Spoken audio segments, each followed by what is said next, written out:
Bonjour tout le monde, bienvenue à cette nouvelle vidéo sur les meilleures actions américaines à dividendes. Donc, lorsqu'on prospecte le marché américain, le nombre d'actions disponibles sur le marché américain est tout simplement important. Et pour un investisseur, c'est très difficile de faire une sélection ou même une présélection vu le nombre important d'actions disponibles. La meilleure façon est d'utiliser des indices qui existent déjà, qui sont gérés par des firmes de recherche reconnues. Et ces indices-là sont disponibles en ligne, ainsi que leur méthodologie de travail et leur processus de sélection. Le meilleur, à mon avis personnel, le meilleur indice américain de dividendes reste le S&P, c'est-à-dire Standard Poor's 500 Dividend Aristocrats. Le S&P 500, ça on le voit partout dans les sites financiers. Ça veut tout simplement dire les 500 plus grandes entreprises américaines, que ce soit qui soient cotées à la bourse de Nasdaq ou à la bourse de Dow Jones. Tout simplement, c'est les 500 plus grandes entreprises américaines en termes de capitalisation. Maintenant, cet indice-là est composé de 500, mais la firme Standard Poor's a créé des indices, des sous-indices, et parmi eux, le S&P 500 Dividend Aristocrats, c'est-à-dire on va aller éplucher dans ces 500 plus grandes entreprises américaines pour aller chercher les aristocrates des dividendes, c'est-à-dire des compagnies reconnues pour avoir payé des dividendes, augmenté leurs dividendes de façon soutenue et continue pendant une longue durée. Les deux principaux critères du S&P 500 Dividend Aristocrat, c'est que, bien évidemment, l'action doit être une grande capitalisation qui fait partie de l'indice principal, le S&P 500. Et la deuxième qui nous intéresse aujourd'hui, c'est doit avoir augmenté son dividende de base chaque année pendant au moins 25 ans consécutifs.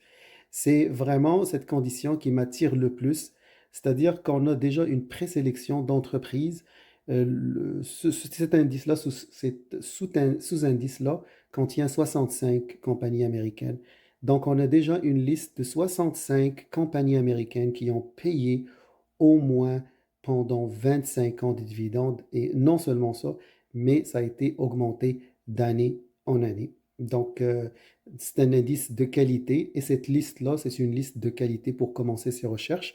Dans cette vidéo ici, je vais vous présenter les entreprises qui ont payé le plus longtemps de dividendes, c'est-à-dire sur une longue durée. Et dans la description de la vidéo, vous pouvez avoir accès à la liste complète de ces 65 entreprises-là. Mais dans cette vidéo aussi, on va discuter vraiment des championnes, des doyennes, les entreprises qui ont payé pendant très, très, très, très longtemps des dividendes et qui l'ont augmenté de façon soutenue. Premièrement, avant d'aller embarquer plus loin, un dividende, c'est tout simplement, juste quelques définitions, un dividende, c'est tout simplement une partie du bénéfice d'une entreprise. L'entreprise, lorsqu'elle réalise un bénéfice, elle se doit de payer ses actionnaires. Donc, lorsque vous achetez une action, vous devenez un actionnaire, un propriétaire, et vous vous attendez à être payé.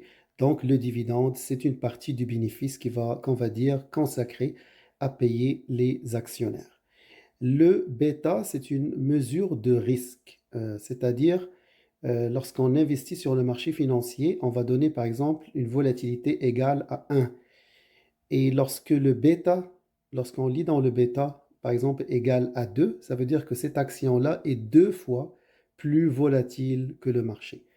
Donc l'importance du bêta, c'est que lorsqu'on doit toujours chercher le rendement le plus élevé possible avec le bêta le plus faible possible, parce que personne ne veut une volatilité très élevée.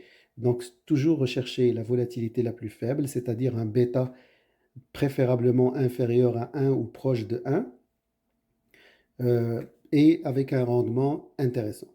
Maintenant, une action à dividende, parce qu'il faut distinguer. Ici, on va aller vraiment vers les grandes capitalisations. Et pourquoi ces entreprises-là sont capables de payer pendant plus que 25 ans de dividendes de façon continue et les augmenter à chaque année? C'est parce que c'est des entreprises bien établies dans leur secteur, des grandes capitalisations. Donc, on parle vraiment d'entreprises qui pèsent plus que 13 milliards de dollars, qui ont un historique de paiement de dividendes, c'est-à-dire qu'ils sont bien établis dans leur industrie, et ils font beaucoup de cash, Donc, ils n'ont pas de problème à distribuer des dividendes et à les augmenter chaque année.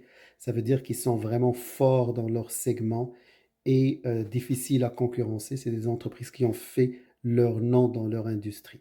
Avec ce genre d'entreprise, on ne va pas s'attendre à des croissances extraordinaires, mais on s'attend à des croissances soutenues vu qu'ils dominent dans leur marché de façon générale et des dividendes alléchants et surtout des dividendes qui sont très sécurisés parce que ces entreprises-là en général ont des ratios de liquidité et des liquidités, des sommes d'argent à leur disposition très importants vu leur situation confortable dans le marché où ils opèrent. La première, c'est 3M. Donc, c'est sûr que vous avez déjà acheté un produit de 3M. Ça fait 63 ans qu'ils payent des dividendes et qui augmentent leurs dividendes de façon continue chaque année. 3M est une entreprise qui opère dans le secteur industriel et qui a un taux de rendement de dividendes au moment où on a préparé cette vidéo de 2,91% et un bêta de 0,95. Donc on n'a pas une grande volatilité, on a un temps de rendement intéressant de 2,91%. 3M, c'est une compagnie qui développe, fabrique et commercialise divers produits, que ce soit dans la sécurité, le transport, la construction, les soins de santé. Elle opère vraiment, c'est un conglomérat qui opère dans plusieurs secteurs et c'est la doyenne de cet indice-là. Donc, c'est sûr que ce genre de compagnie, on va le retrouver dans tous les fonds de classement, de fonds de placement qui ont comme objectif d'aller chercher des dividendes parce que c'est des compagnies très stables et qu'on est presque sûr qu'ils vont payer leurs dividendes. Et aussi, c'est des entreprises qu'on s'attend aussi à un peu de croissance de ces genres de compagnies-là parce qu'ils sont très confortables sur leur marché. La deuxième compagnie, c'est aussi une compagnie très connue quand certainement tout le monde a acheté un produit, c'est Colgate Palmolive qui se transige sur New York Stock Exchange, puis qui a le symbole CL. Elle est dans le secteur de la consommation de base et ça fait 57 ans que cette entreprise-là paye et augmente successivement ses dividendes chaque année. Le taux de rendement de dividendes est 2,15% et le bêta est de 1,35, donc elle est un peu plus volatile que le marché. Colgate-Palmolive, avec ses filiales, fabrique et vend des produits de consommation dans le monde entier, que ce soit dans les soins bucco-dentaires, personnels, à domicile, nutrition. Donc, c'est une entreprise très importante aux États-Unis et elle est en deuxième position en termes de longévité et d'historique de paiement de dividendes. La troisième compagnie, c'est Dover, qui est une compagnie industrielle. Ça fait 57 ans que cette entreprise-là paye de façon continue des dividendes. Son taux de rendement de dividendes est de 1,32 et son bêta est de 1,35. Elle fournit des équipements et des composants, des consommables, des pièces de rechange, des solutions de logiciels numériques, ainsi que des services d'assistance dans le monde entier. Après ça, c'est Emerson Electric. Elle, ça fait 57 ans qu'elle paye des dividendes. Elle est dans le secteur industriel aussi, avec un taux de rendement de 2,07% et un bêta de 1,55. C'est la plus volatile jusqu'à présent parmi ceux qu'on a vus. Emerson Electric conçoit et fabrique des produits technologiques et d'ingénierie pour les marchés industriels, commerciaux et de consommation dans le monde entier. Donc, on voit déjà une caractéristique principale de ces entreprises-là. Ils sont partout dans le monde, donc c'est vraiment des géants, des entreprises vraiment très lourds, qui pèsent lourd dans leur secteur et sur le marché mondial. La prochaine, c'est Genuine Parts. Le symbole est GPC. Elle aussi, elle a payé de façon et a augmenté de façon successive ses dividendes pendant 57 ans. Son taux de rendement de dividendes est de 2,55 et son bêta est de 1,13. Elle fabrique des pièces de rechange de voitures ainsi que des pièces et des matériaux industriels.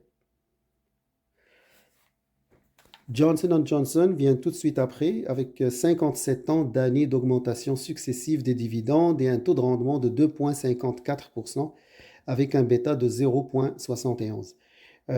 C'est sûr que tout le monde a acheté un produit de Johnson & Johnson n'importe où on habite dans le monde. Donc, ils recherchent, ils développent, ils fabriquent et vendent une gamme de produits dans le domaine de la soins de la santé dans le monde entier. Elle opère à trois segments, la santé grand public, les produits pharmaceutiques et les dispositifs médicaux. Vient tout de suite après, c'est la dernière de notre liste. Cette liste-là, elle comprend les entreprises qui ont payé pendant plus de 55 ans des dividendes, qui l'ont augmenté, j'insiste sur augmenté, de façon successive. Donc Procter Gamble vient juste après avec 57 ans et un taux de rendement de 2,56%, un bêta très bas de 0,41 et la société, donc c'est-à-dire une compagnie très peu volatile. Donc la société Procter Gamble fournit des produits de consommation de marque aux consommateurs en Amérique du Nord, partout dans le monde, et c'est une entreprise très reconnue pour ses produits.